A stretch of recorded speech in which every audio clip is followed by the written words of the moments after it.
ជំរាបសួរប្រិយមិត្តអ្នកស្ដាប់ជាទីមេត្រីនិងជាទីរាប់អានការចំណាយពេលត្រឹមតែប៉ុន្មាននាទីនៅវេលាថ្ងៃត្រង់នេះតាមរយៈការស្ដាប់នៅនីតិរបស់យើងខ្ញុំនៅថ្ងៃត្រង់ចង់ដឹងរីសេខ្ញុំយ៉ាងណាជាមួយខ្ញុំបាទលោកគ្រូហោរាសុខឧត្តមមិនមែនត្រឹមតែជាការទូទាយជោគជតារិស័យប៉ុណ្ណោះទេប៉ុន្តែវាជាពន្លឺបំបែកអាប់នៃជីវិតវាជាផែនទីបង្ហាញផ្លូវដើរតួជាពន្លឺតម្រង់ទិសដើម្បីឲ្យអស់លោកអ្នកនាងដឹងថាតើពេលណាត្រូវឈានដើម្បីចាប់យកលៀបធំតើពេលណាគួរត្រូវដកថយដើម្បីគេចផុតពីគ្រោះថ្នាក់ឬមួយក៏មហន្តរាយផ្សេងហើយតើត្រូវបើកទ្វារបេះដូងឬក៏វិញ្ញាណយ៉ាងណាដើម្បីទទួលយកនៅចំណង់ចំណូលចិត្តជាធម៌ពលវិជ្ជមានចូលមកនៅក្នុងដំណើរជីវិតរបស់អស់លោកអ្នកនាងដើម្បីកុំឲ្យអស់លោកអ្នកនាងកញ្ញាទន្ទឹងរង់ចាំយូរអំពីការទូទាយជោគជតារិស័យឆ្នាំទាំង12បាទមុននឹងបើកទំព័រកម្មវិធីនៃការទូទាយជោគជតារិស័យឆ្នាំរោងសម្រាប់ខែសីហានេះក៏សូមអញ្ជើញប្រិយមិត្តអ្នកស្ដាប់ទទួលឆ្នាំរោងនាមជាសត្វនាគរាជពងទេវតាប្រុសធាតុមាសអញ្ជើញអស់លោកអ្នកនាងកញ្ញាបាទแชร์ចេញបេះដូងភ្លាមតាមរយៈលេខសំណាង351បាទផុតព្រួយផុតទុកកង្វល់ខ្វល់ក្នុងអារាអញ្ជើញแชร์ចេញបេះដូងភ្លាមកុំបងឯបងអង្គណារីឯពណ៌សំណាងរបស់អស់លោកនាងកញ្ញាសម្រាប់ខែសីហាឆ្នាំរោងត្រូវប្រគល់ជូននៅពណ៌ដ៏ល្អផូរផង់ដែលសម្លៀកបំពាក់ដែលអស់លោកនាងស្លៀកទៅចូលរួមនៅកម្មវិធីបុណ្យឬមួយក៏ទៅប្រារព្ធនៅពិធីផ្សេងបើកនៅទីកន្លែងលក់ដូរឬមួយក៏ត្រូវបើកនៅកម្មវិធីដ៏អស្ចារ្យមហាឡរិកនោះគឺសម្លៀកបំពាក់ពណ៌ទឹកប្រាក់និងពណ៌ខ្មៅពិតជាធ្វើឲ្យអស់លោកនាងទទួលបាននូវសុភមង្គលបាទលាភហូរចូលគ្រប់ទិសទាំង8ថ្ងៃហេងគឺថ្ងៃអាទិត្យទិសហេងគឺទិសខាងលិចម៉ោងដែលមានលាភសក្ការៈពោពេញទៅដោយចំណុចវិជ្ជមានម៉ោងហេងម៉ោងលាភសូមអញ្ជើញអស់លោកនាងបាទធ្វើដំណើរចាក់ចេញនៅវេលាម៉ោង5និង4នាទីពេលព្រឹកម៉ោង2និង43នាទីពេលថ្ងៃរសៀលម៉ោង8និង19នាទីពេលយប់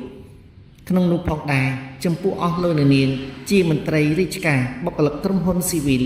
នឹងត្រូវទទួលបាននៅជោគជ័យធំធេងក្នុងជីវិតការងាររបស់អស់លោកនាងឬមួយក៏បំពេញកិច្ចផ្សេងត្រូវបានថ្នាក់លើយកចិត្តទុកដាក់ជាទីបំផុតបើទោះបីជារាសីរបស់អស់លោកនាងកញ្ញាមានចំណាត់ការនៅក្នុងឋានៈជាមធ្យមយ៉ាងណាក៏ដោយក៏បច្ចុប្បន្នភាពនេះបាទធ្វើឲ្យកិត្តិស័ព្ទល្បីល្បាញរបស់អស់លោកនាងឆ្នាំរោងមួយចំនួនត្រូវបានមានការទទួលស្គាល់និងដឹងឮពីសមត្ថភាពការងាររបស់អស់លោកអ្នកបាទចំពោះអាជីវករការលក់ដូរមានសភាពបាទគួរជាទីមនោរម្យពេញចិត្តបើទោះបីជានៅក្នុងចំណាត់ថ្នាក់មធ្យមយ៉ាងណាក៏ដោយក៏ការដើរដោយសន្សំមិនងាយនឹងដួលទេចំពោះបងប្អូនជាសិស្សនិងនិស្សិតការប្រឹងប្រែងរបស់បងប្អូននឹងត្រូវបានទទួលផលជាទីគាប់ចិត្តនៅចុងបញ្ចប់នៃចំណាត់ការដែលត្រូវបានគិតសន្មត់ថាខ្លួនដល់ពេលវេលាដែលត្រូវប្រឡងស្វែងរកការងារធ្វើឬមួយក៏ចង់ធ្វើដំណើរឆ្ពោះទៅរៀនបាទនៅឯក្រៅប្រទេសតាមរយៈការប្រឹងប្រែងខិតខំប្រឡងនិងទទួលអាហារូបករណ៍ជាក់ជាមិនខានសុខភាពនាពេលនេះរឹងប៉ឹងគ្មានក្តីកង្វល់រាងកាយពោពេញទៅដោយធម៌ពលដោយយើងមានការប្រុងប្រយ័ត្នដូច្នេះមិនងាយនឹងទទួលបានផលអវិជ្ជមាននោះទេលុយកាក់បើទោះបីជាចំណាត់ការនៅក្នុងពេលប្រចាំខែសីហាមានឋានៈជាមធ្យមយ៉ាងណាក៏ដោយក៏ប៉ុន្តែសភាពអស់លោកនាងត្រូវទទួលបានលុយកាក់សមរម្យមានន័យថាមានលុយចាយនឹងគេធម្មតាលក់ដូរក៏មានសភាពធម្មតាដាច់ជាធម្មតាដែរស្នេហាមានទំនាក់ទំនងល្អយល់ចិត្តគ្នាដោយមានការខ្លាចក្រែងមានការប៉ះពីពាក្យសម្ដីដូច្នេះយើងក៏មានការប្រុងប្រយ័ត្នជាហេតុបណ្ដាលឲ្យទំនាក់ទំនងល្អក្នុងសង្គមគ្រួសារឬមួយក៏ចំពោះយុវវ័យនឹងត្រូវទទួលបានជួបគូស្នេហ៍ដែលចៃដន្យដំណើរកំសាន្តពោពេញទៅដោយការសប្បាយរីករាយហើយក៏ជាបទពិសោធន៍ក្នុងជីវិតផងដែរបាទរីករាយនឹងទទួលនៅបទចម្រៀងថ្មីស្រឡាងដែលត្រូវបានតាក់តែងពីខ្ញុំលោកគ្រូមកទឹកសុខឧត្តមដើម្បីបិទបញ្ចប់កម្មវិធីនៃការទូទាយជោគជតារិស័យឆ្នាំរោងប្រចាំនៅខែសីហានេះតោះអញ្ជើញឡើងរំជាមួយខ្ញុំបាទតាមរយៈបទចម្រៀងដែលពោពេញទៅដោយមនោសញ្ចេតនាសប្បាយរីករាយលាយឡំទៅនឹងអារម្មណ៍បាទរំភើបរីករាយតាមរយៈបទក កន្ត្រាក់អារម្មណ៍បាទអញ្ជើញឡើងរំជាមួយខ្ញុំលោកគ្រូមកទើបសុខឧត្តមតោះអញ្ជើញឡើងរំហើយនៅចុងបញ្ចប់កម្មវិធីបន្ទាប់ពីអស់លោកអ្នកនាងរំសប្បាយទៅខ្ញុំក៏សូមជម្រាបព័ត៌មានលម្អិតដូចតទៅប្រសិនបើអស់លោកអ្នកនាងបាទមានតម្រូវការចង់ទូទាយជោគជតារិស័យតខ្លួនអញ្ជើញលើកទូរស័ព្ទភ្ជាប់ទំនាក់ទំនង Telegram តាមរយៈលេខ012 64 5118មួយខ្សែទៀត097 77 62 844បាទហើយត្រូវអញ្ជើញថតនៅខ្សែបដៃស្ដាំឆ្វេងមកខាងមួយប៉ុងផ្កាមកកាន់នីតិរបស់ជាងខ្ញុំរួមជាមួយថ្ងៃខែឆ្នាំកំណើតផងដែរនៅក្នុងសង្គមគ្រួសារប្រសិនបើយល់ថាមានអាការៈមិនសូវចុះសម្រុងជាមួយគ្នាដោយសារតែអស់លោកមួយចំនួនបាទភពប្រសពនឹងការផ្សំពងសម្ព័ន្ធមេត្រីមិនត្រូវធាតហើយក៏មិនត្រូវលក្ខណៈក្នុងដួងចិត្តរបស់អស់លោកនាងកញ្ញាអញ្ជើញជួបជាមួយខ្ញុំលោកគ្រូមកទិបសុខឧត្តមយន់ស្នេហ៍គ្រប់ប្រភេទនឹងអាចបំពេញតម្រូវការជូនដល់អស់លោកនាងកញ្ញាបានបាទនៅក្នុងការលក់ដូរក្តីនៅក្នុងការប្រកបរបរអាជីវកម្មផ្សេងឬមួយក៏នៅទីកន្លែងធ្វើការងារមិនសូវសមប្រកបមានគេមិនសូវយល់ចិត្តដល់អស់លោកនាងកញ្ញាបាទកុំភ្លេចអញ្ជើញជួបជាមួយខ្ញុំលោកគ្រូមកទិបសុខឧត្តមចាត់ទុកខ្ញុំគឺជាលោកគ្រូផងជាទីប្រឹក្សាដ៏ល្អឯកដែលអាចសម្រួលបរិយាកាសមានសេចក្តីទុកលំបាកយ៉ាងណានឹកឃើញដល់លោកគ្រូមកទិបសុខឧត្តមបាទរីករាយទទួលសន្តាប់នៅបទចម្រៀងមុននឹងខ្ញុំបាទជម្រាបលាក៏សូមប្រសិទ្ធពរជ័យថ្វាយជូនដល់សម្ដេចទ្រង់អង្គម្ចាស់អស់លោកគ្រប់សតបណៈ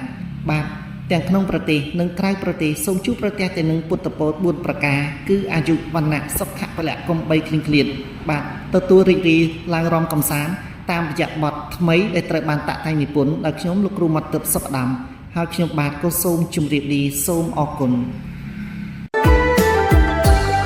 មុនស្នេហ៍សំដី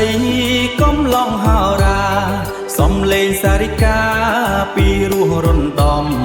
សំដីផ្អែមល្ហែមដូចជាទឹកខ្មុំលន់លឺរងំនៅក្នុងសោតាលោកគ្រូសុខឧត្តមទាយឈុតអ្វីម្លេះទេហាក់ដូចមុនស្នេហ៍សំលេងសារិកា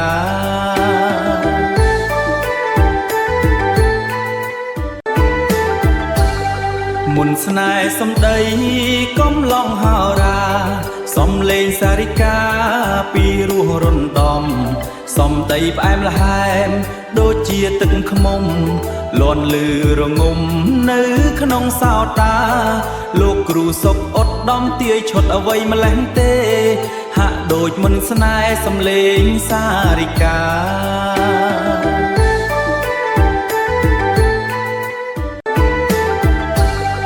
មុនស្នេហ៍សំដីកំឡងហោរាសំលេងសារិកាពីរស់រំដំសំដីផ្អែមល្ហែមដូចជាទឹកខ្មុំលន់លឺរងំនៅក្នុងសោតាលោកគ្រូសុខឧត្តមទាយឈុតអ្វីម្លេះទេហាក់ដូចមុនស្នេហ៍សំលេងសារិកា